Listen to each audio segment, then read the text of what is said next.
Ohio State and Northwestern, the Buckeyes coming off their first loss of the season, taking on a Wildcat team that has won 3 straight games. Ohio State won the toss, deferred. So Northwestern will start on offense. Durbin kicking it deep to Solomon Vault. And the wind gets a hold of it. It'll be a touchback. Northwestern will start on the 25. Clayton Thorson is the Wildcat quarterback. He's a sophomore from Wheaton, Illinois. Thrown 9 touchdowns in his last 3 games.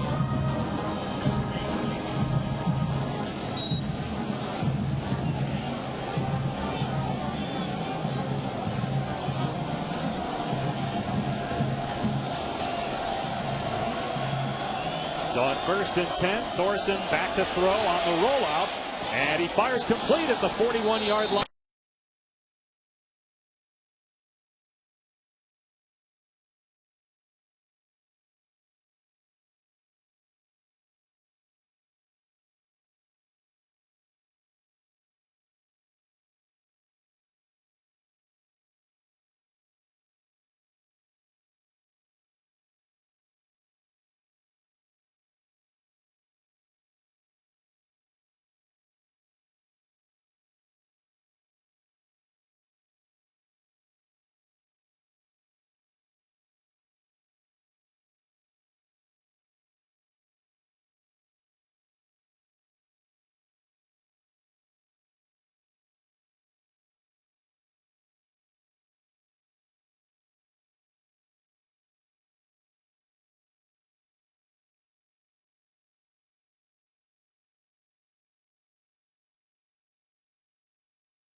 Foot was falling towards, looked like it was not 100% in bounds. I'm surprised they're not going to take a look at this. Now they are. Previous plays on the further review. The ruling on the field was a reception for a first down. Jerry McGinn, our referee. Dennis Lipsky is the replay official. Carr goes up, secures the catch. Now look at that left foot. I think he's out of bounds there, Greg, with the heel of the left foot coming down on the chalk. I think you're absolutely right. You can see, did not get an entire foot in bounds. Initial review said yes. Now the replay official, you see that left heel coming down on the white very obviously there. This has to be indisputable video evidence to overturn, but I do think this call will be overturned because an entire foot does not get down in bounds for Carr, the receiver. Give Chris Worley, the linebacker there, some credit for pushing Carr, the receiver, to the sideline while he was in midair.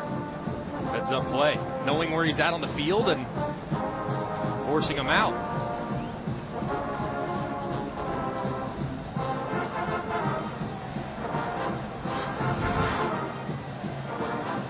This play should be called back, but a good start for Northwestern to this point.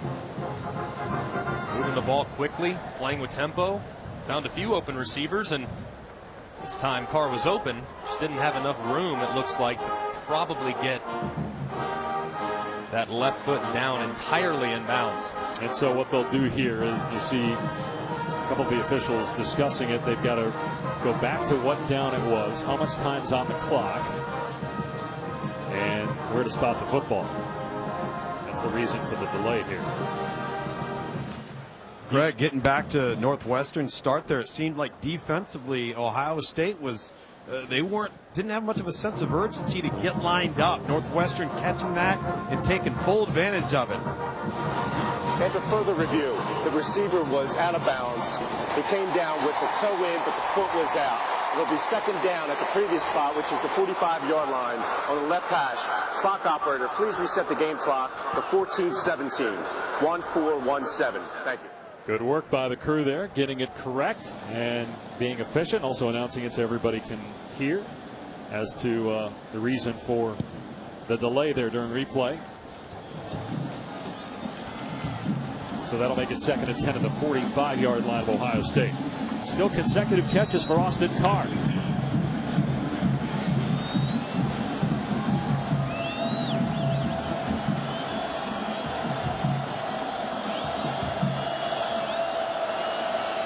So on 2nd and 10, going to hand it off here to Justin Jackson, and he doesn't get much. Maybe a yard brought down by Draymond Jones, so it'll bring up a 3rd down and long.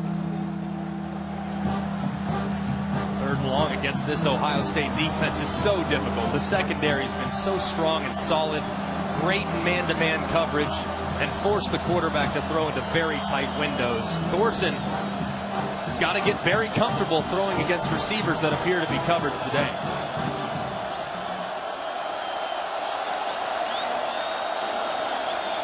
Thorson on 3rd and 9, and throws that one high and incomplete. Over the head of Solomon Vault, and Northwestern will punt it away. Still a good start for Northwestern, though. Flipping the field position. Now, hopefully, with a good execution on the punt, should pin Ohio State deep in their own territory. Hunter Nicewander is the punter for Northwestern, and the deep man is Dontre Wilson for Ohio State.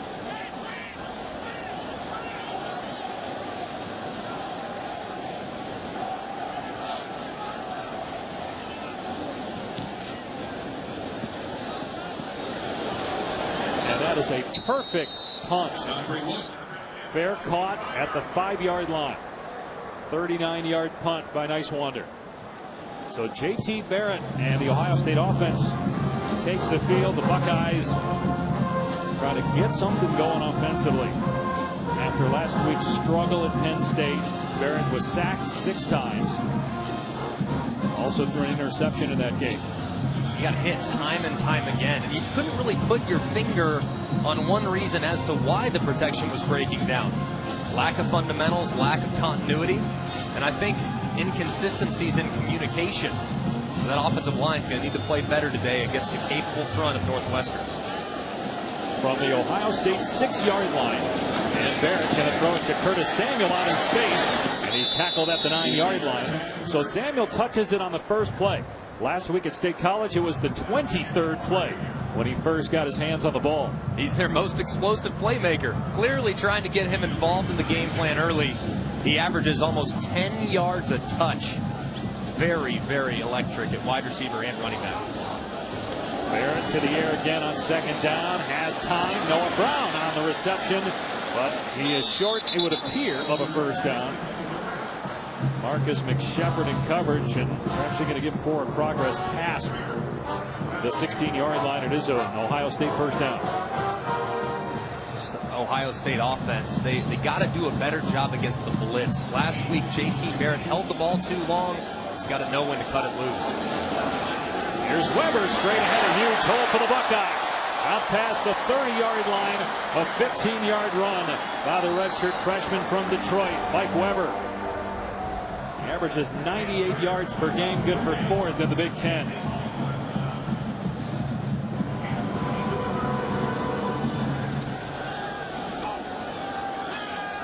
Barrett, and that pass off target, intended for Terry McLaurin, 2nd down.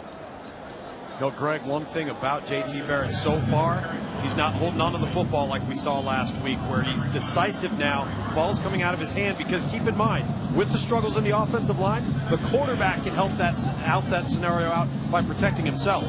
Him and Pat Elflein, they've played a lot of football. They're going to get it fixed. The offensive line up front, and then him making sure he's getting through his progressions fast enough to get it to open receivers. That's Weber in motion on 2nd and 10. Pump fake, and Barrett's throw is pulled in at the 43 by Paris Campbell. So Ohio State with consecutive 1st downs. Again, this drive started on the Buckeye 6-yard line, and now they're at their 45. Look at the tempo they're using, trying to get some momentum going after the disappointing ending to last week.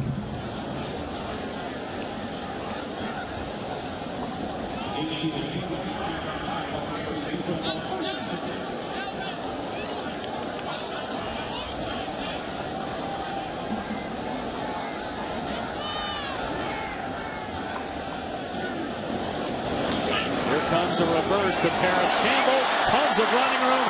1st down and more inside the 35. pushed out at the 30-yard line. He had Curtis Samuel out there blocking, along with McLaurin. That was well executed, a 25-yard run. Great blocking downfield and a great play call from Ed Warner. Look at these guys downfield. I mean, Campbell's not even touched until he's gained 20.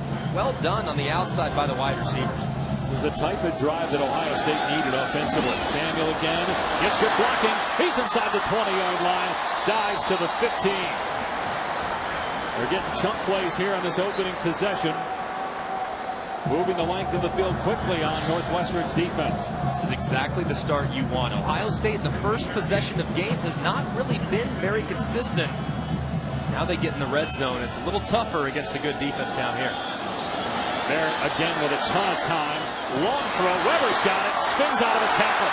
Weber inside the 5 to the end zone. The ball comes out, but he crossed the plane. It's a touchdown for Ohio State.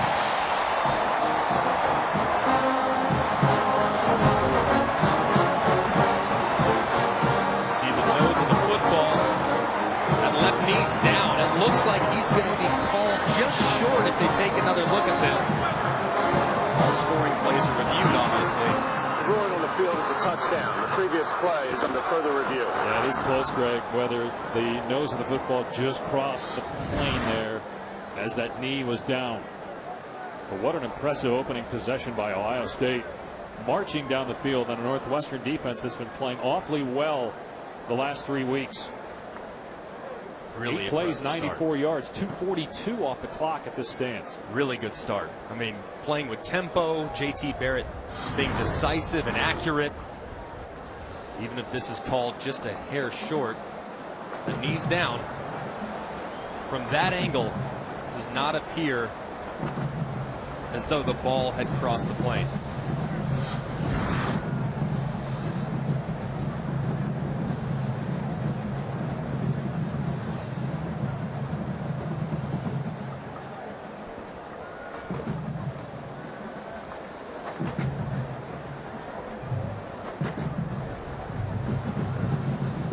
Welcome to the Horseshoe. Ohio State returning home after back-to-back night road games, including the loss last week. There was a touchdown. Ball be placed at the 1-yard line. It'll be A touchdown by Ohio State overturned by replay, but nonetheless, everybody wanting to see how the offense would bounce back this week. Great opening drive starting on the Buckeye 6, and then Mike Weber on a reception.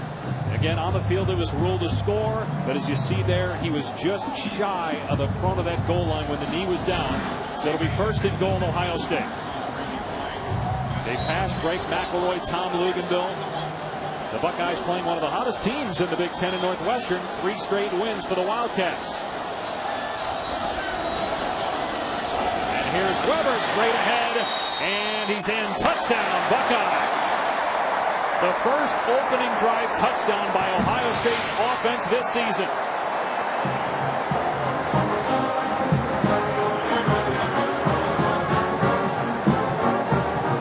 What a way to start for Ohio State. Tough outcome last week, naturally. A lot of mistakes made, especially in the fourth quarter. Wondering what this young team's going to do. Will they bounce back? I think the answer is yes. 9-play, 94-yard drive by Ohio State after Northwestern moved the ball into Buckeye territory before punting. And the point after is good for Tyler Durbin. So a clean special team start for Ohio State after those 2 block kicks in the fourth quarter of the loss at Penn State a week ago. 7-0 Ohio State.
So the Cardinals had to come back to win that game in Charlottesville. Meanwhile, here in Columbus, 7-0 Ohio State. Best drive of the season for the Buckeyes to start a game. Urban Meyer, in 15 years as a head coach, has lost consecutive games only 4 times. In 2013, they lost to Michigan State in the Big Ten Championship, Clemson in the bowl game. Otherwise, the last time he lost back-to-back regular season games was 2010 at Florida. So he is a master of the rebound, and it was a great start for the Buckeyes here.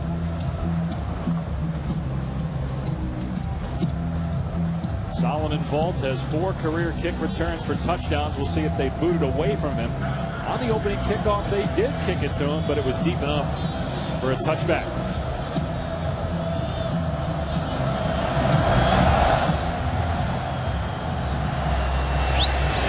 And again, Vault will take a knee, and Northwestern will start at the 25. And welcome to the booth, Dave Pasch alongside Greg McElroy, Tom Luganville in a bit. Well, the Indians are in the World Series. The Cavs just raised the championship banner, yet the Buckeyes are still front page news in Ohio. But Greg, for the wrong reasons, because of special teams play and offense. But what a great start for Ohio State here. Exactly what you want. Young team, first time dealing with adversity after a loss. They come out 9 plays, 94 yards, and moved the length of the field relatively quickly and easily. The offensive line struggled last week. J.T. Barrett wasn't very accurate. But if the first drive tells you anything, they've clearly shaken off last week's unfortunate outcome. Northwestern going to run the ball here. John Moten with a big lane past the 40-yard line. 16-yard pickup. The quarterback for Northwestern is sophomore Clayton Thorson. He's from Wheaton, Illinois. He's a big guy. Third in the Big Ten in passing, and over his last 3 games, he's only turned it over once, and he's accounted for 11 touchdowns. And the Wildcats have won 3 in a row. This pass is deflected, and it is intercepted.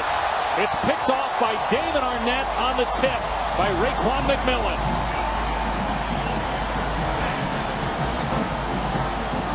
So just as we show you the one giveaway in the last 3 games by Thorson, this one is picked. Little run pass option against man-to-man coverage. Good job getting a hand up, tipping the ball up. And Ohio State's done this all year. The defense has been outstanding. And they get a takeaway in midfield, leading 7-0 here at home.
Welcome to the Big Ten on ESPN. Game 2 of 3 consecutive games, with Nebraska-Wisconsin finishing things up tonight. On Monday, Week 8 Monday Night Football, it's the Bears and Vikings, with our coverage starting with Monday Night Countdown served by Applebee's at 6 and kickoff at 8:15. So a turnover by Clayton Thorson, just his second in the last 4 games and his 6th interception of the year. Damon Arnett with his first pick. And now Ohio State back on offense on the Buckeye 49, leading 7-0. J.T. Barrett on that opening drive was 5 of 6 for 55 yards. Mike Weber on the carry, and he's into Wildcat territory for a gain of 4. J.T. Barrett, a junior from Wichita Falls, Texas, one of the most dynamic run pass threats in the Big Ten. He's responsible for 90 career touchdowns. One more and he'll be tied with Denard Robinson for number 2 all time. Drew Brees has the record with 95 touchdowns. Weber again on second down, breaks a couple tackles and has a first down at the 40-yard line.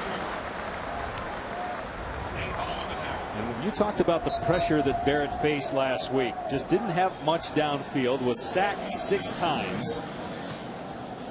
He just really struggled overall. Yeah, he's outstanding, but you can't play quarterback by yourself. Was inaccurate on throws downfield, was inaccurate against the blitz. Already today, you see he's changed his process. Has a ton of time in the pocket, and that might have gotten tipped. It was intended for Dontre Wilson. So it's 2nd down and 10. I think this ball got tipped coming out of his hand.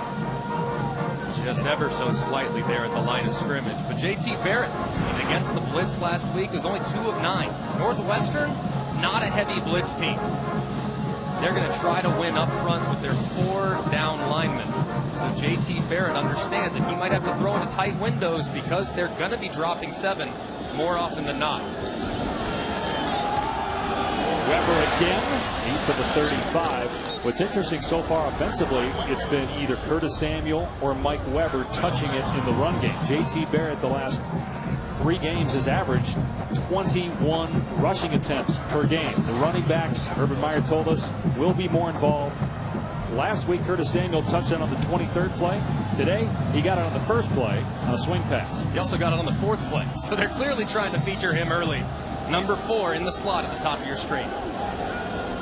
The big 3rd down here for Northwestern's defense, coming off 3 straight wins. Knowing it'll be tough to win in Columbus. They haven't done that since 1971. And they're not off to a good start. Barrett with a ton of time. And it's pitch and catch. Samuel on the grab. First down to the 24-yard line.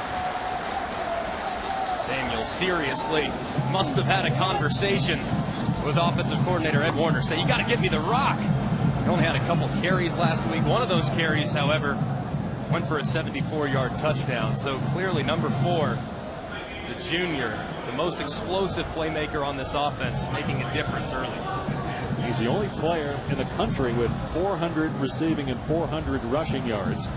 Ed Warner and Tim Beck sitting next to each other are the offensive coordinators. Urban Meyer gets involved, obviously, in play calling as well, as Barrett again has time and just throws this one away.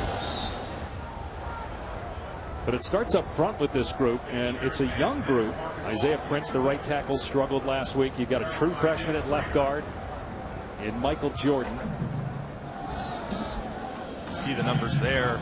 Just been hit way too many times the last few games, and of course got sacked 6 times against Penn State. 5 of those were in the second half. So the challenge has been instituted. The offensive line needs to play better, and J.T. Barrett has to get through his progressions quicker. Barrett on 2nd and 10 fires underneath to Noah Brown. And Brown breaking tackles. Brown has been the most reliable receiver this year for the Buckeyes. Good pickup there for the sophomore from New Jersey. His 20th catch. He has 6 touchdowns on the season. Look, Greg, with J.T. Barrett, I think you hit the nail right on the head in relationship to how decisive he needs to be with his progressions. I know he wants to work through the offense, take all available options, But maybe the #1 most important thing he's got to do is use his legs. When this offense has been at its best, it's when it's not there. He uses that athleticism to take what the defense give him, get ahead of the change, and he did not do that a week ago versus Penn State. He didn't do it well enough. I know that's something that he's trying to get back into his game. Play clock at 1, and it's Dontre Wilson on the end around, and he'll be knocked out of bounds short of the first down by Montre Hardage. And the Buckeyes will send on the field goal team. Good job by Northwestern's defense, staying at home on the end around, rallying to the football. Wilson, like Curtis Samuel, very explosive with the ball in his hands in the open field, but a good start for the Buckeyes. You saw Durbin perfect on the year, but they called last week's miss a team missed field goal on the block. That one's good, so technically he's 11 for 11 with a 35-yard field goal to extend the lead to 10-0 for the Buckeyes.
Good. Testing. 1, 2, 3. Test.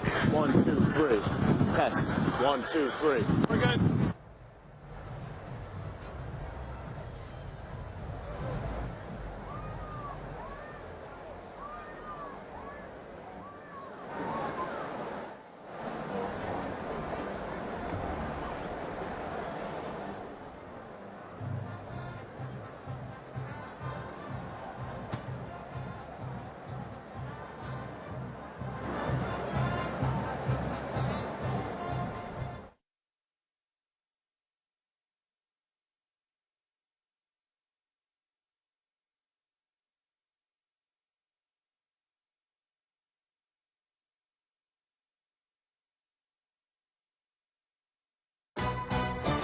ESPN College Football, brought to you by Wrangler. Be comfortable in your own jeans.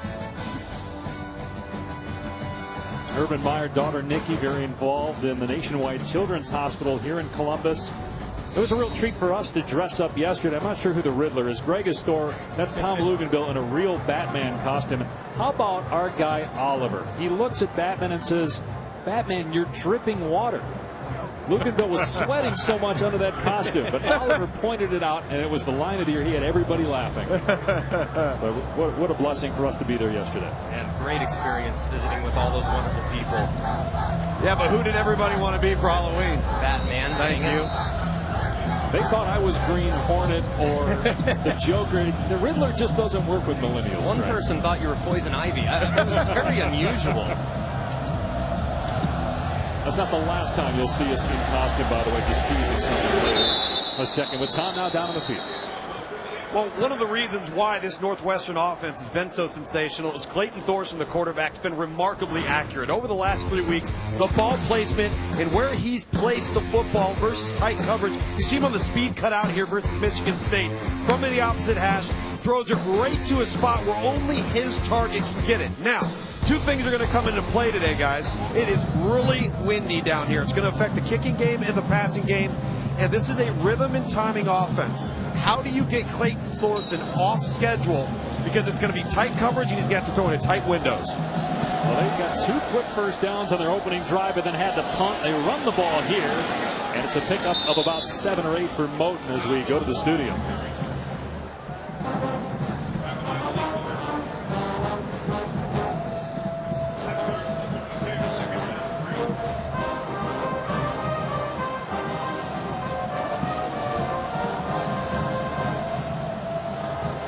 Greg, you surprised by that? The Mountaineers losing to Oklahoma State, or no? As Jackson here is taken down short of the marker, it'll be 3rd down.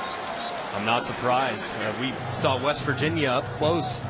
They like to live dangerously. A lot of blitzes, a lot of pressures. This was the best quarterback-receiver tandem that they've seen this year. So it's a tough environment, but still plenty to play for West Virginia as they try to navigate the Big 12.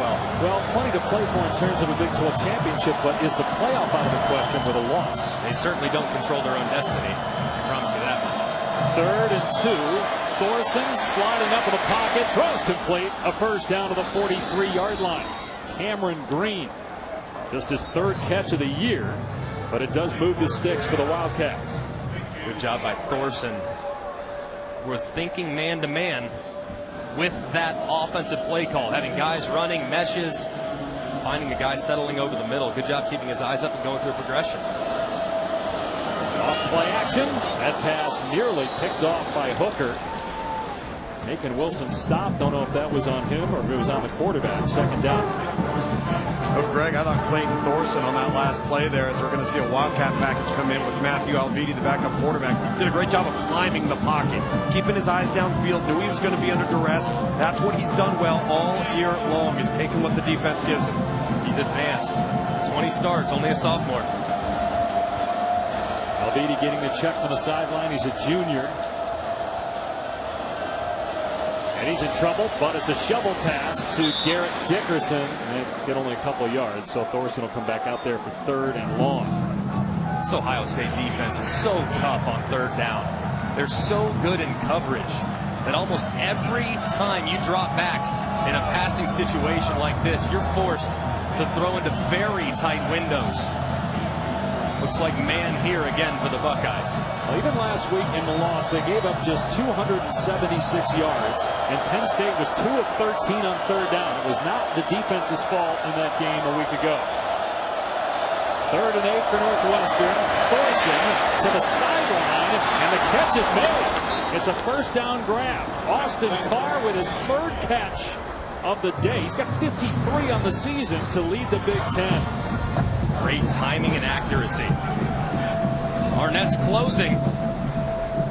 But Carr is able to not only get separation, but his quarterback puts it right where it needs to be as he picks up a critical first down. They got the leading receiver in Carr, the leading rusher in Justin Jackson, and they also have the leader in sacks in the Big Ten on this Northwestern team. Here is Justin Jackson running right, able to shake a defender inside the 30-yard line and hit out of bounds. They ruled that the shot by Denzel Ward was a legal play and not when the runner Justin Jackson was outside the chalks. Let's see. It was close. I think he could have very easily thrown a yellow flag right there, but you can tell he wasn't going in with malicious intent. I'm glad they kept it in their pocket there and make Northwestern drive the length of the field without the 8 of penalties. Yeah, looking at that again, I agree. I think it was the right decision by the official not to throw the flag. Northwestern on the move. Thorson off a play fake. Everything covered. Thorson rolling out and throws it away. Really smart, heady play there, Greg, by Thorson. Didn't like what he saw. Flushed the pocket. And people who haven't seen Clayton Thorson, he is a deceptively good athlete at just under 6'5", about 230 pounds. But look at the area of the field, Greg, that he's in. You've got to know the situational football. Can't take negative plays. I'm with you, Luke. Outstanding decision there. Northwestern has won 5 consecutive road Big Ten games, and overall 8 of their last 9 Big Ten games. This is a team that's playing well the last month, but down 10-0 and trying to get points here. Bowden off the left side, runs into McMillan and Hubbard. It'll bring up a 3rd and long. The key guy for Northwestern, we talked a little bit about him, is Austin Carr, receiver, Justin Jackson at running back. But can you move the sticks here on 3rd and long again against this Ohio State defense? Not something you want to do an awful lot of. Have to be more efficient on 1st and 2nd down, because 3rd and 8 against Ohio State, very, very difficult because of how they rush the passer and how tight the coverage is downfield. Ohio State is so good in the red zone, number 2 in the country, as Northwestern's on the cusp of the red zone on 3rd and long. Thorson to the sideline again. Oh, what a catch by Carr. Was he in bounds? No. He stepped on the sideline. He made an acrobatic catch on the first drive, but landed out of bounds. Does he drag the foot here? Oh, it's close. Wow.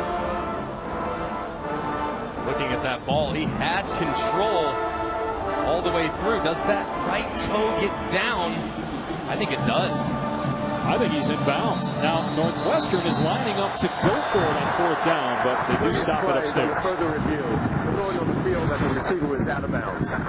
Well, we just said he's their go-to guy, and really interesting in talking with Pat Fitzgerald, who's such an honest guy. He's great when you talk to him on the phone in our production meetings, as you see that right foot clearly in bounds. And as you said, he maintained possession to the ground. We're going to get another look at it here.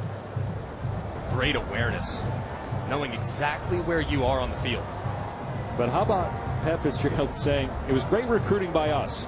He walked on and called us. He's from Benicia, California. Fitzgerald said, I don't even know where that is. I've never been to his home. He came to Northwestern for academics solely, and then decided to walk on the football team, and now he's leading the Big Ten in catches, receiving yards, and receiving touchdowns, and he's a captain. No, Greg and Dave, one of the reasons why Northwestern might have been lining up to go for it, you have a very stiff wind here that is in the face of the Northwestern field kicking unit prior to the game 25 yards. All right, 25-yard line, excuse me.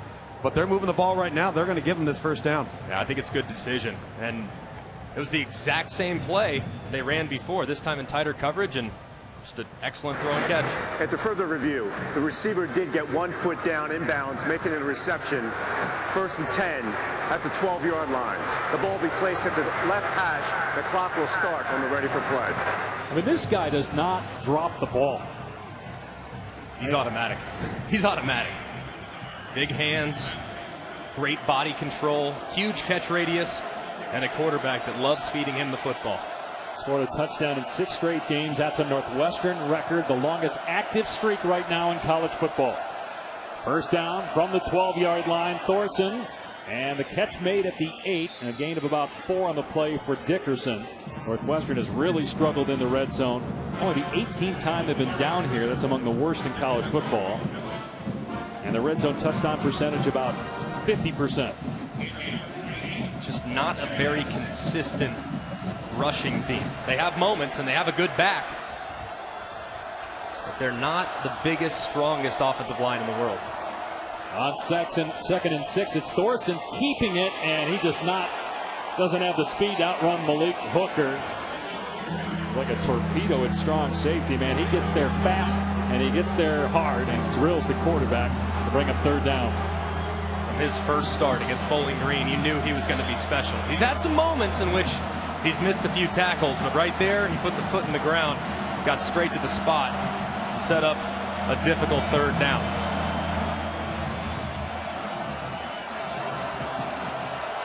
They are 3 of 4 on 3rd down so far. Thorson, underneath pass, and a good tackle. Dickerson brought down by Lattimore, short of the marker. So it's 4th down and a yard. Northwestern's offense still on the field. Do you just take the points here, Greg? I would. Drive the length of the field. I think coming away empty-handed. If they are brought up short, I'm surprised too. You got a defensive head coach in Pat Fitzgerald. You got 3. Why not just take it? The crossing route by the tight end, number 9, Dickerson. It is a pass play on 4th down, and it is caught by Dickerson for a first down. Then the ball comes out. The ball came out. It is ruled a catch, though, and then he was down. Hooker on the tackle, but it is 1st and goal. See that crossing route? They run it a million times a game, it feels like. That knee is down. Looks like ball was secured. Yeah, it was. The Buckeye defenders, though, were going wild, but you can see there clearly as they run it straight ahead to Jackson, and the hole is plugged at the half-yard line. Greg, this next series for Ohio State on defense, they might have to rethink some change-ups to that trips bunch package. It's featuring all the crossing routes are in man coverage right now. They're getting rubbed off.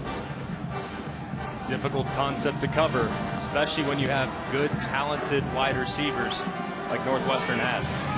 10-0 Ohio State after 1 here in Columbus.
Big Saturday rolls on tonight from Camp Randall in Madison. It's Wisconsin and Nebraska.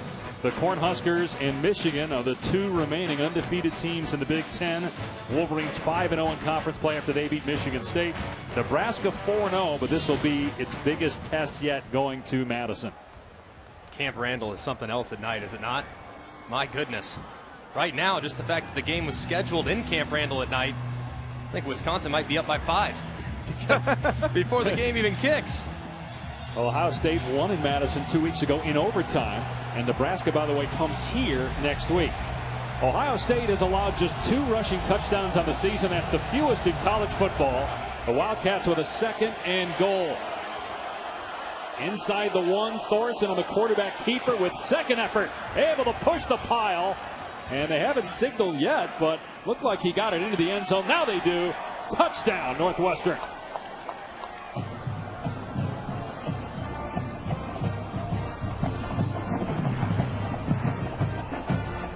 Not there initially, but Thorson, with the help of his running back, gets enough momentum to cross the plane.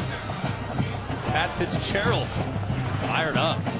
And how about his decision? 16-play, 75-yard drive. They have 4th down inside the 10. They throw the ball. First of all, they go for it. Then they throw the ball. You called the play, by the way, to Dickerson. That's got to instill confidence in his team. And then they win at the line of scrimmage on 2nd and goal and get into the end zone.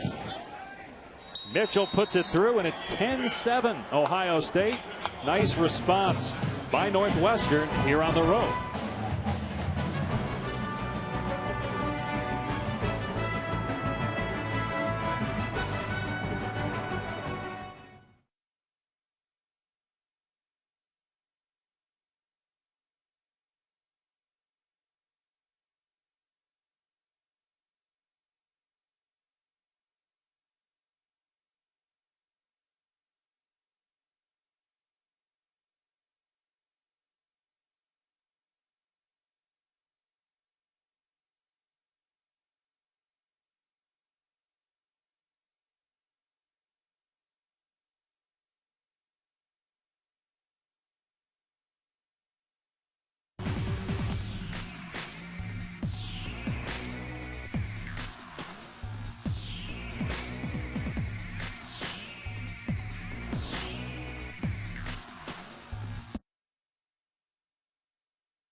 This college football season, stream every game live on the ESPN app and on Watch ESPN. Download the app or visit watchespn.com today.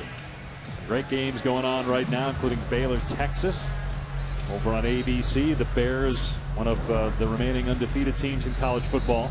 Ohio State gives up just its 3rd rushing touchdown on the season, and they're number 2 in red zone defense, but Thorson and company converting a 4th down, and then Thorson rushing it from a yard out into the end zone to get the Wildcats on the board here. Ohio State drops to number 6 in the polls after losing at Penn State. They're up 21-7 in the 4th quarter and had won 20 consecutive road games, 17 straight in the Big Ten before that loss in Happy Valley last Saturday night. But still in the playoff mix, obviously, and on the hunt for the Big Ten championship, a game back of Michigan in the East. Harris Campbell straddling the goal line is past the 15 and tackled at the 20. Clayton Thorson did a great job on the last drive. Him and Austin Carr hooking up on a couple of third downs. The out route to the left puts it on the money in separation. Tom, you know he could throw this out route to the left here. He can, man. I mean, when you watch him, you see that sturdy base, and he just drives the ball. He just drives the ball to his left. And keep in mind, he's got a north wind. He's throwing across his body. That's one of his favorite throws, but it's the timing and the platform and the strength to have confidence that his guy's going to come out with it in a tight window. Thorson over his last 3 games now with 9 touchdown passes. He did throw a pick in the first quarter of this game. Swing pass to Samuel, and he's got running room. Knocked out of bounds after a gain of 8. Here's Chris.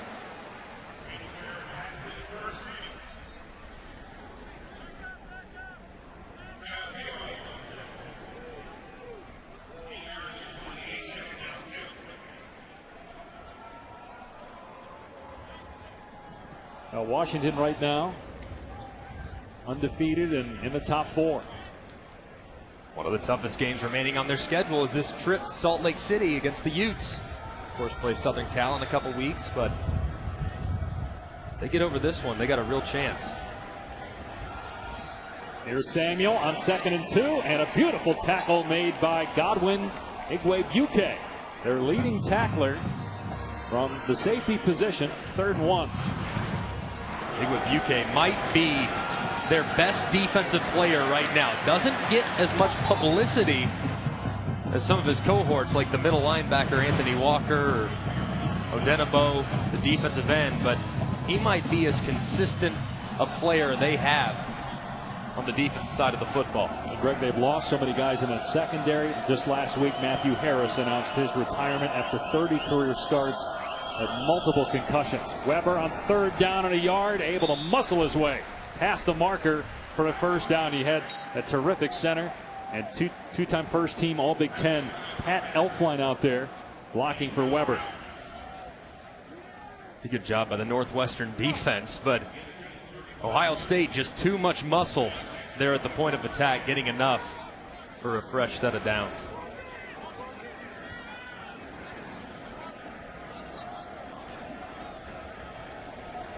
Ohio State has won 29 of 30 meetings with Northwestern in the series history. Barrett's pass is caught as the DB Nick Shepard tried to jump in front of James Clark. Catch made by Clark. 9 yards. Pretty good coverage right there, but a nice accurate throw from JT Barrett. Maybe could have thrown it just a hair quicker. A good decision. Good pickup on 1st down. Now you have your whole playbook. If you're offensive coordinator Ed Warner, I might take a shot down the field, knowing that on 3rd down, even if it's incomplete, I got a chance to still pick it up on the run game. And also because that down the field passing game hasn't been there the last few weeks. They'll run it though here to Weber, and again he's able to muscle his way past the marker, it would appear, for a 1st down. So we mentioned that they dropped to number 6 in the rankings, but they're still in the hunt for a college football playoff berth. But Urban Meyer didn't want any talk about that. In fact, he told us yesterday that there were some of the younger players saying, we're still in it, we're still in it. He said, what are you talking about? We got 1 game. That's all we're focusing on right now. It's Northwestern. And he took that to a new level this week. All the schedules around the facility, everything is blacked out except the Northwestern game. Yeah, singular focus. He's been so consistent as a head coach. Seldom puts together consecutive bad performances. Barrett was looking downfield, and then it's dropped by Marcus Ball. So here's what we're talking about. They took red tape and put it over all the teams they played previously, all the teams they have going forward.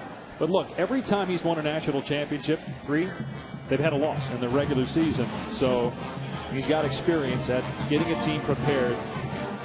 Come on, Dave. He told you to stop talking about that. Stop talking about the national championship, Dave. 1 game at a time. 1 game. I'm looking at Northwestern.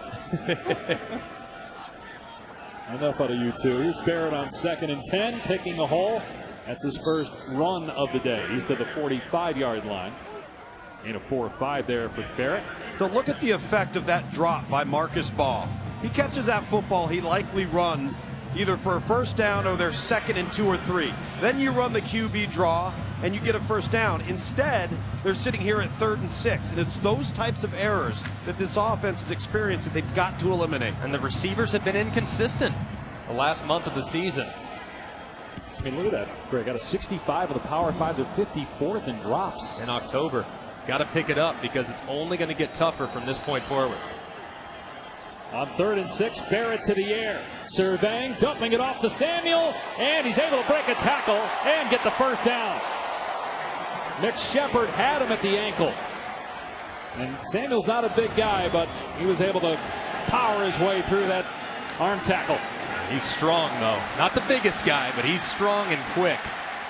Great job breaking a tackle. Tried to get him in space. Northwestern played it pretty well. Ohio State just had the better player with the ball in his hands. He had just 2 carries last week, and one of those went for 74 yards, a touchdown. Much more involved here early on for the Buckeyes in the offense. Weber dropped in the backfield for a loss at midfield. Nate Hall makes the play for Northwestern, a 4-yard setback. Great defense. Trying to get Dontre Wilson the football. Weber doesn't do a very good job blocking in front to help out his buddy. But a great effort there. Tell you what, Greg, just the fundamental soundness of this scheme. You leverage the football, you spill it to the outside, you got white jerseys flowing. It's a trademark of Pat Fitzgerald's coach teams. Saw Mike Hankwitz there, the defensive coordinator for Northwestern. 2nd and 14. Barrett again with time. Hits Noah Brown, who breaks a tackle and is close to a first down at the 36-yard line. More busted tackles by these Ohio State receivers. It looks like Brown will be just short of the line to gain. It's 3rd down. Probably thinking 4-down territory here too. So even if you're stopped short and you're Ohio State, have a play ready. Ed Warner, the offensive coordinator, because we're going to go for it more than likely. It's just Barrett in the backfield on 3rd down and a yard. And a designed quarterback run as Barrett picks it up. Barrett at about 225 pounds. Jordan Thompson tried to bring him down.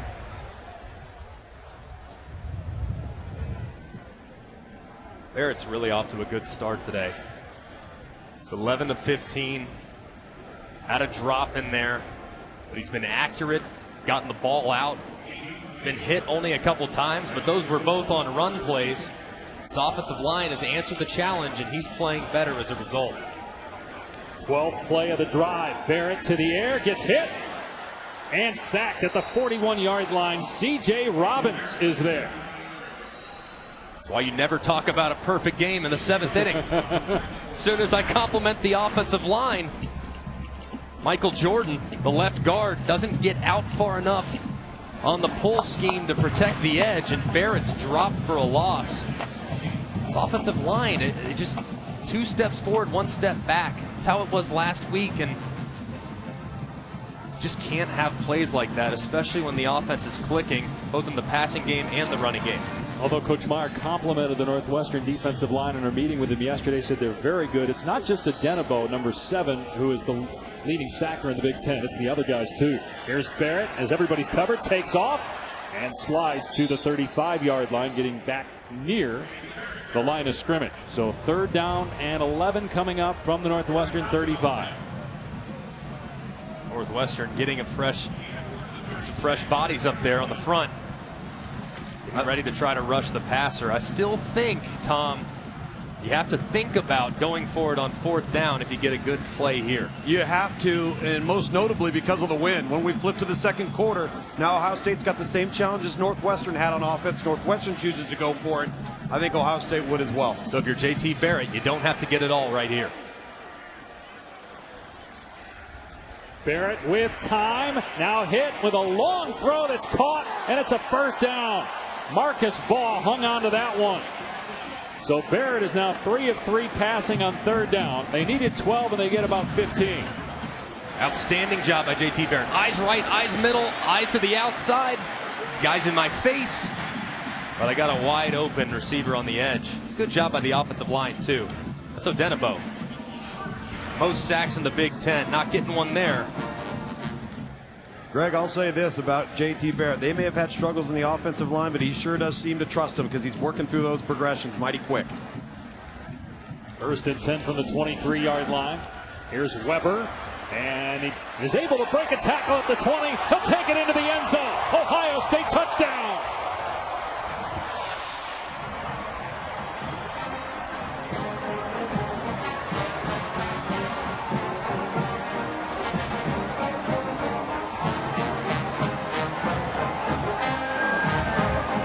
Two touchdowns on the day for redshirt freshman Mike Weber, and now 6 on the season.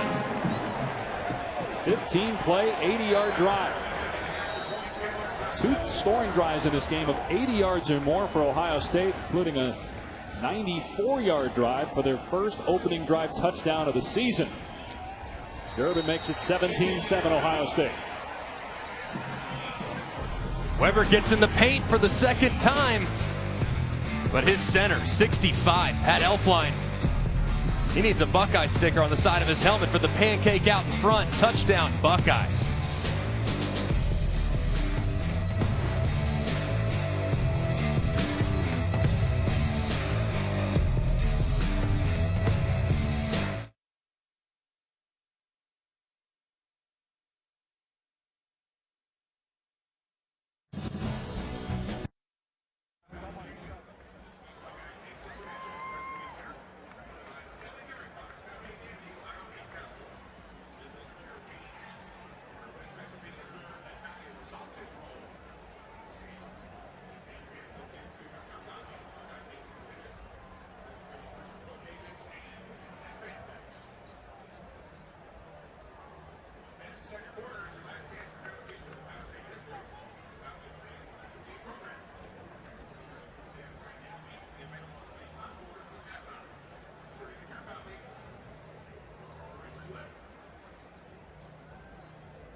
ESPN College Football, brought to you by Chevrolet.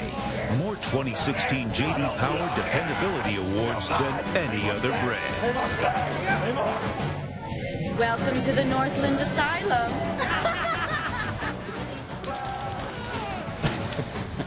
You scared, Greg? I will not sleep tonight.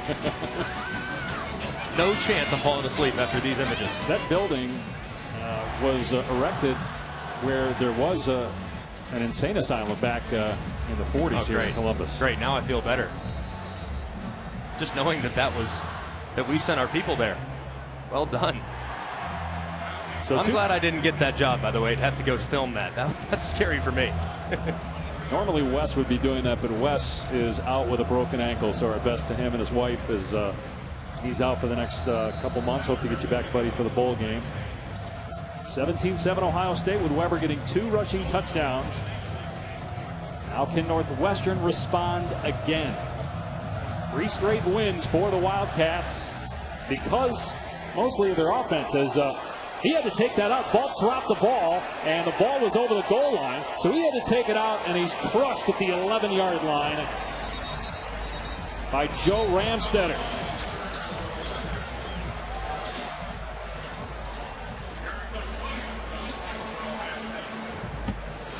So Northwestern will have to start on its 12-yard line. As you can see there, it looked like the ball was across the goal line. It's not based on the feet in college football. Ball ran it out and didn't make it to the 15. On the road, the kick return is one of the most important plays you can have. Trying to change momentum after a score or start out the half strong. Indecision costs the Wildcats there after the touchdown by the Buckeyes. Eric Glover-Williams with the big hit by Ohio State, and so Northwestern backed up, down 10.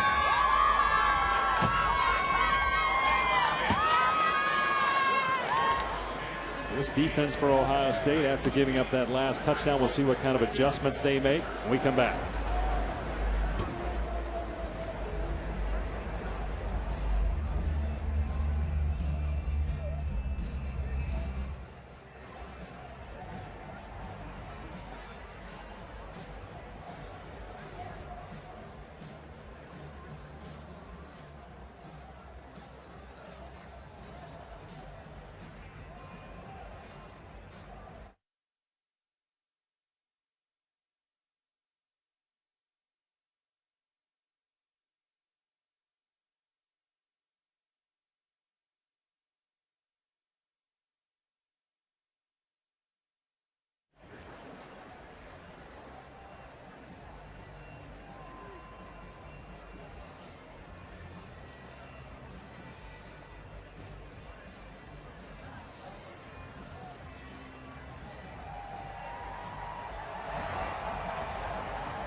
That's Carr at the 2016 Student Athlete Talent Show. Here are his football talents. 4 catches, 49 yards for the senior from California.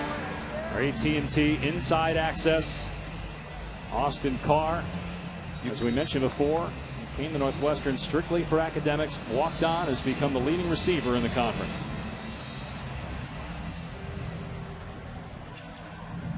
He is a security blanket for Clayton Thorson.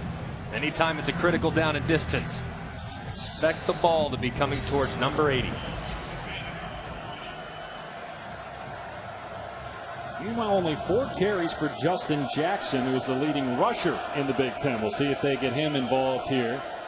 It's play action for Thorson, and a deep pass. Overshot the intended receiver, Charlie Fessler, incomplete.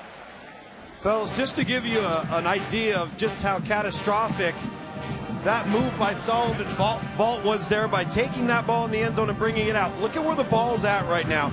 Now pan over this way and look at how far, just look at how far down the field that is. That's what you call playing on a long field on defense. Ohio State loves it. Thorson over the middle, and the catch is made by Carr. He talked about him being a security blanket. They had blanket coverage on him with 2 guys, but he still held on to it for 17 yards. Get back on track. Who's our best player offensively? Number 80, Austin Carr. Little run pass option, hitting him on a slant for a first down. Closing in on 800 receiving yards, and another catch. This is Macon Wilson for about 7. Here's Chris.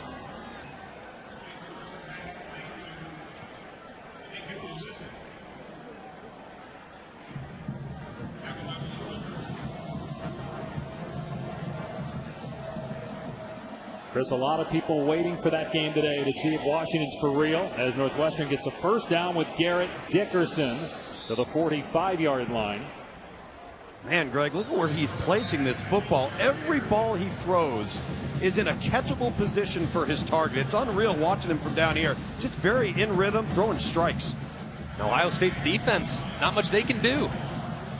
Good throw beats great coverage every time. Thorson going to get drilled as he throws a deep ball, trying to hit Carl on the sideline. Malik Hooker from his strong safety spot came clean on the quarterback, Thorson.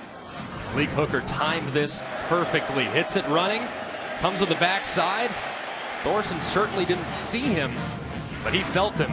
And he especially felt him as he was driving him to the ground. Those take their toll on the quarterback as the game goes on. Hooker just named a semifinalist for the Thorpe Award. He leads the Big Ten in interceptions. And along with the hit you just saw with that quarterback pressure, he had a big hit earlier in the first quarter.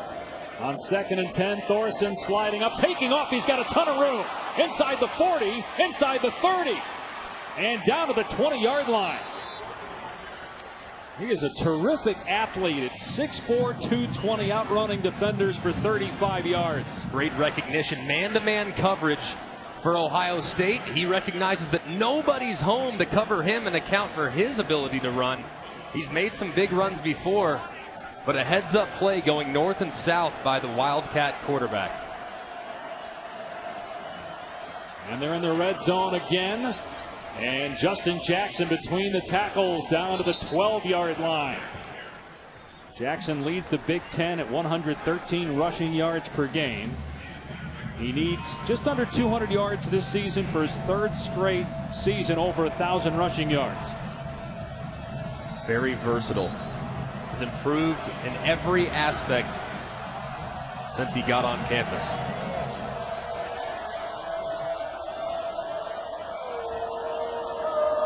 Jackson averaging $150 on the ground during this 3-game winning streak for the Wildcats. He'll get it here on 2nd and 3, and he is inside the 10-yard line. It'll be 1st and goal for Northwestern.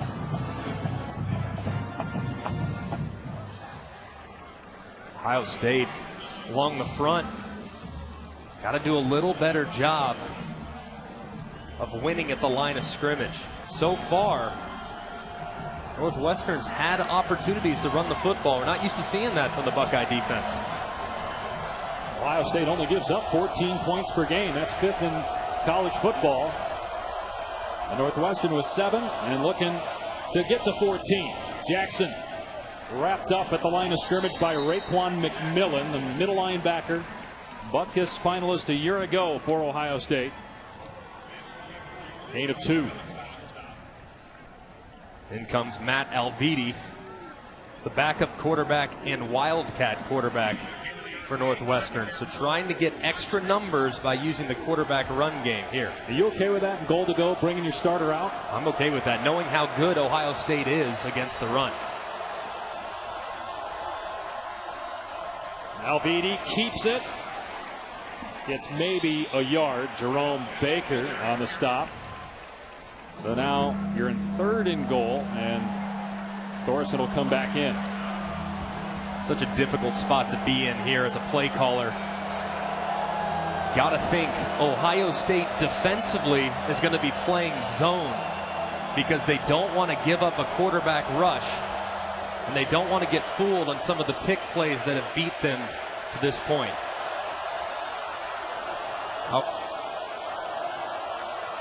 I think Pat Fitzgerald's going to call a timeout. Looking at the referee, watching the play clock, and he'll call the timeout when it gets down to 1. So they'll discuss this 3rd down and goal. 1:54 on the clock in the 2nd quarter. 3rd and goal when we come back.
Tonight on ABC at 8 Eastern, Clemson is in Tallahassee to take on Florida State. Clemson undefeated, ranked 3rd in the country. You seen enough out of the Tigers yet to believe that they're a national title contender? Just haven't put a game together yet, but I feel like they're due. This Florida State team defensively has been so inconsistent. I think Deshaun Watson's going to have a night tonight.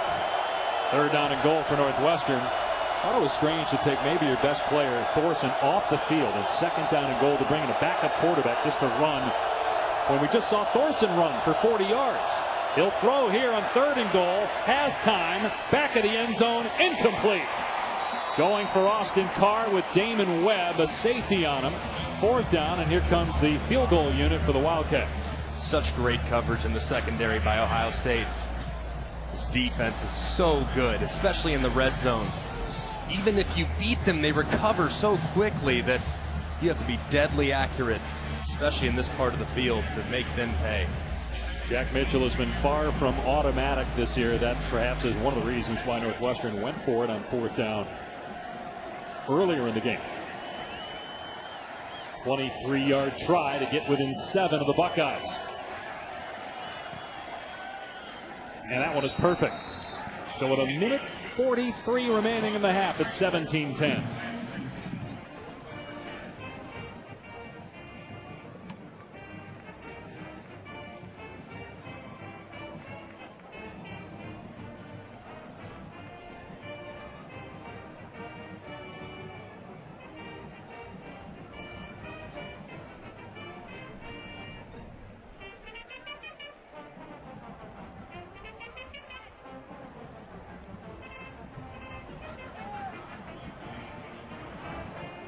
Take it when he gets it. What?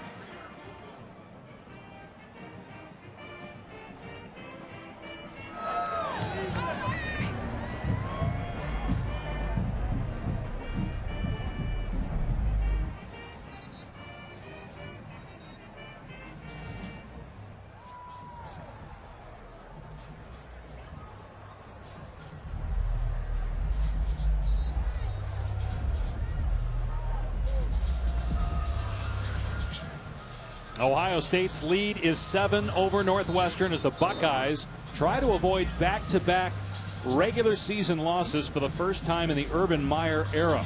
Meyer is 56-5 overall at Ohio State. They lost consecutive games in 2013, but that included a bowl game. Only 4 times in Meyer's 15 years as a head coach has his team lost back-to-back games, and only won 3-game skid. That was his final year at Florida in 2010. Northwestern hanging around. The Wildcats, though, have shown over the last 3 weeks they're much different than they were earlier in the year when they lost to Western Michigan, who's now ranked 20th, also to Illinois State, which was an inexplicable loss. It'll come out to the 25 here for the Buckeyes. JT Barrett did not have his best stuff at Penn State a week ago, but today he is getting through his progressions very quickly and delivering accurate football. Look at that. 3rd and the read. Gets right to him, and then watch how fast he gets through it. Right here, 1's not there, don't like it. Let me get the 2. Let me find 3 in under 4 seconds. That was on 3rd and long, too. So a good job by the quarterback today wearing the Ohio State uniform. JT Barrett is just outstanding. Greg, as a former quarterback, how difficult is it when you've been hit a lot to then continue to trust your offensive line and also your receivers who drop the football? It's hard. Sometimes you want to get rid of the ball a little fast, but he's given his receivers time. Got a clean pocket here, and now dangerous pass trying to hit Baugh. It was knocked away and complete. Greg, don't you think that's the opportunity there that we talked about for JT Barrett to use his legs? I think he could have gotten some positive yardage there. Just find yourself a little lane and get what you can get there. There's a fine line. You got to know when you have something downfield and then escape, because he's a dynamic runner, obviously, with the ball in his hand. Only rushed it 4 times in this game. 112 rushing attempts in the year, almost as many as he had all of last year. Going underneath here to Weber, who steps out after a gain of a yard. So 3rd and long. That may have helped Northwestern there. Northwestern's got 2 timeouts. If they can get a stop here, they're going to get the ball back with a minute 10, minute 15. Then obviously Ohio State had some trouble last week punting the football. So this is going to be interesting to see what they go with here. Do they go with a run play or a high percentage completion? and just punt the ball away, knowing that Northwestern might have less time or burn a timeout? Or do you go for it and try to pick up a first down? I think they're going to let Barrett sling it here on 3rd and 9. Let's see. They didn't get a chance. A timeout called by Northwestern with a play clock down at 3. The Wildcats using one of their 2 remaining timeouts. All right, time for today's Aflac trivia question. Aflac. So, Greg, we mentioned this. The Buckeyes looking to avoid losing consecutive games for the first time since 2013. What FBS school has gone the longest since losing consecutive games? I'll give you a hint. It's not Ohio State. That help at all? That helps. The longest. 2011, I'll give you the year. 2011 was the last time this particular team lost 3 straight. I'll give you another hint. They play tonight in a big game. So there's 4 or 5 schools to choose from. There's a bunch of schools, though. We got a good slate tonight. I'm going to go with Clemson. Close. It's the team that's playing Clemson. Florida State lost 3 straight in 2011. Aflac. That's the answer to our Aflac trivia question. Florida State losing 3 straight in 2011. Ohio State lost to Michigan State and Clemson in the bowl game in 2013. A 3rd and 9 here for the Buckeyes. 1:31 remaining. Empty set on 3rd and 9. And there was movement by Ohio State. Going to make it 3rd and 14. That was a dead ball foul. They'll add 3 seconds back to the clock. False start. Offense, number 74. 5-yard penalty, 3rd down. Jamarco Jones, the left tackle.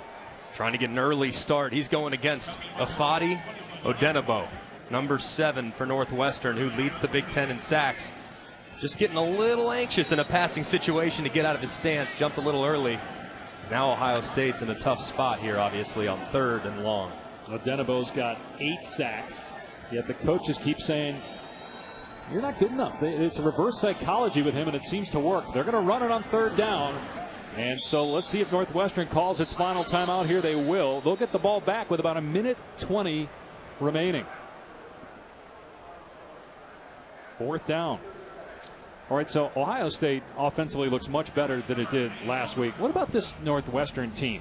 It's amazing when you watch them early in the year to now and just how different they look. I mean, they're playing well here in this game. Ohio State's playing well, and Wildcats are down to 7. I mean, it's amazing how close this team actually is to being 6-1. I mean, they lost, obviously, to Western Michigan in the first game of the year. At the time, it looked terrible, but Western Michigan's in the top 25, one of the best teams in the group of 5, and then lost the following week to Illinois State on a tough game as well. So this team is much better, I think, than that 4-3 record would indicate. They're clearly playing much better, too, Tom Luganville, in the last 3 weeks. Well, that's why you got to give so much credibility to the improvement of a team each and every week. Not every team's the same team, or no teams are the same team throughout the entire year. This particular team in Northwestern has 3 things going for it: confidence, chemistry, and then the third, they are not a self-destructive team. They play smart football, so that gives them a chance with every matchup that they have, even if they're facing a team like Ohio State that's got better athletes top to bottom than they do. So many teams lose games. So many times you just see mistakes that lead to difficult outcomes. Northwestern very rarely does that.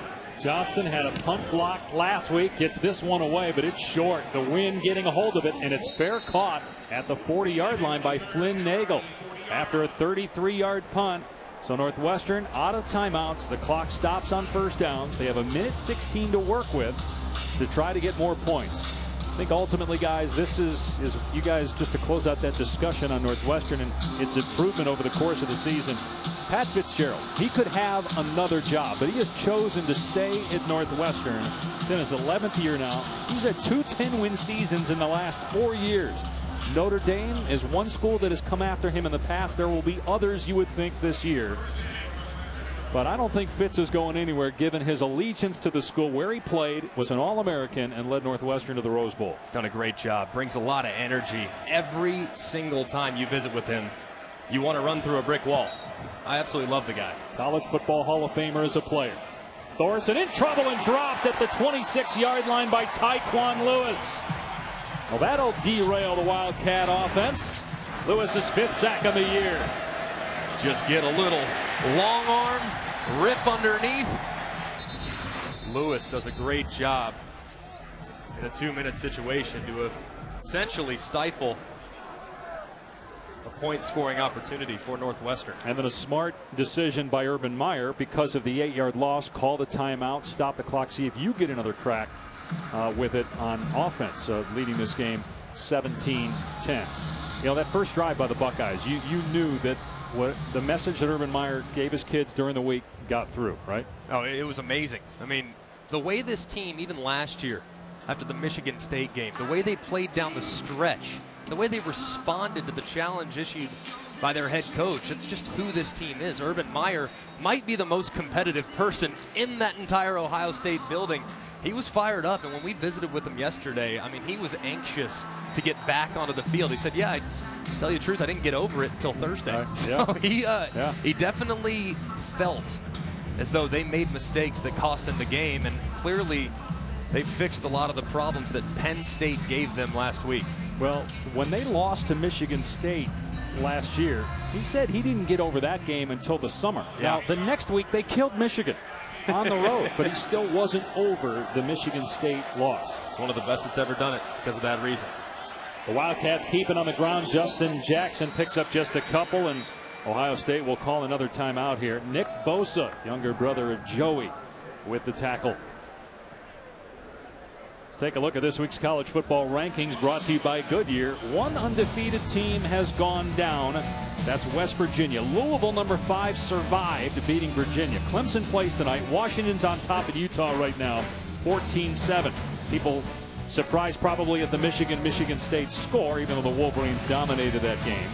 Nebraska at Wisconsin tonight on ESPN. Baylor on ABC right now is tied with Texas, and as mentioned, the Mountaineers losing at Oklahoma State. So is it Baylor or Oklahoma right now that's the best team in the Big 12? Oklahoma's got 2 losses, including one to Ohio State.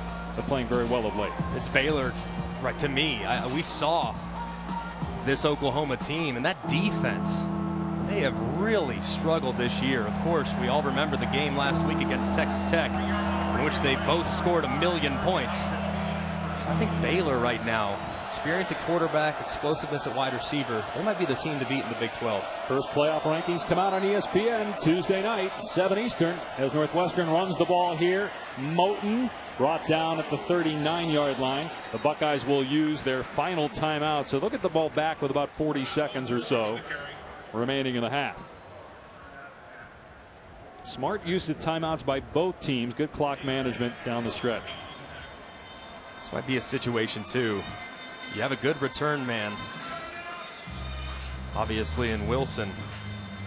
This might be a situation, Tom, where I might come after this punt, see if I can't get a piece of it, create the short field, because if Nicewander gets a hold of this one, it's going to be very difficult to go the length of the field. So I might call a punt block here, see what my team can come up with. Well, when you consider that northerly wind, and it's humming pretty good, I would agree with you, because if he gets a hold of it, Nick carries, there just may not be enough time, as you referenced, with no timeouts left for Ohio State. I really like the sidelines for both of these teams, utilizing field position and timeouts, trying to milk every single second of the clock to get an advantage. Nicewander standing on his 25-yard line, gets it away. It's a low liner. It bounces sideways, not a good kick. Ohio State will have it on the 28. They are going into the wind, leading by 7 and out of timeouts. Only a 33-yard boot that time by Hunter Nicewander. He got affected by the rush. Ohio State had 10 guys up there on the line of scrimmage and 1 guy deep. They were trying to come after it, but the wall held. Did a nice job in protection. Barrett's numbers on the day, 13 of 18, 125 yards. A lot of underneath throws. That deep ball just hasn't been there. Now part of that is Northwestern and what they're doing defensively. Their field goal kicker, Tyler Durbin, long on the season is 40. So we'll put that field goal line at about the 23, where they need to get, you would think, to get within Durbin's range. I don't know if they'll be able to make it from there today, though. Gusting wind going from right to left. Barrett steps up and gets rid of it to Weber. Steps out at the 31 to stop the clock with 37 seconds left as Barrett took a shot from Odenabo. Barrett's got to be smart with the football here. No unnecessary risks. Playing with house money here. Have the ball. Might have a chance to steal some points, but certainly not willing to throw it into coverage to try to get those points. As you guys talked about earlier, and this is where Northwestern is so good, they don't beat themselves giving up big plays late in the first half. Let's see if they can hold up here. Barrett steps up, being chased, throws, knocked away, incomplete. Kyle Cairo, who had an incredible Beckham-like interception last week with a one-handed catch, the right hand obviously, breaks that pass up. 3rd and 6. Dangerous throw right there. I don't like that one. If I'm JT Barrett, I'm escaping. I have some green grass in front. Instead, I try to throw it late to the boundary on the far side of the field. Only bad things can happen in those circumstances. Now you're 3rd and 6. If you don't pick it up, Northwestern may get another shot. But again, neither team with the timeout.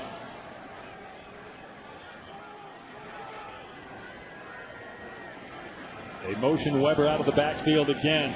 Barrett looking that way, and it's off target. Incomplete. Ohio State will have to punt with 25 seconds remaining.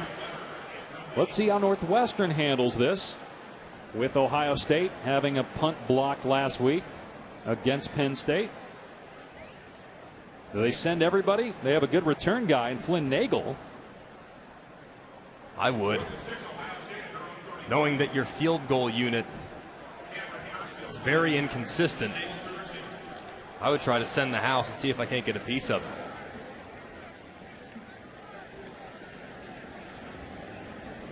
Cameron Johnston, the punter, just got rid of that, and it may have gotten blocked. Clock is running. The ball will die at the 42. Northwestern may have gotten a piece of that. 28-yard punt by Johnston. Talked about that block punt last week. They absolutely got a piece of that. Look at the right hand by Jared McGee, the safety. And here's last week. Johnston, this one he took one too many steps. Slow getting it off. This time the timing looked okay, but the protection didn't hold, and clearly showing his frustration. Consecutive weeks getting a ball hit. Well, you just don't see that from an Urban Meyer coach team, the number of block kicks. Usually it's his team's doing the blocking. Pass to the sideline is out of bounds. Intended for Wilson. So 7 seconds remaining. Macon Wilson caught it. I think that left foot touched first Greg out of bounds before he was able to slide that right foot. That's what it looked like to me. So a good call on the incompletion. Now we might find out just how far Clayton Thorson can throw it. He's 6'4", 220. Big boy. Might have a heave at the end zone here. A reminder, Ohio State will get the ball to start the second half. Thorson in trouble. Gets out of there. Now launches it downfield into traffic where it is intercepted by Denzel Ward to end the half. And now they ruled that it was incomplete, that Ward did not hang on to the football, but in terms of the game, it's really inconsequential. Only affects the stats of Thorson. So an incompletion, 17-10, Ohio State leading Northwestern at halftime. Time now for the Lexus halftime report.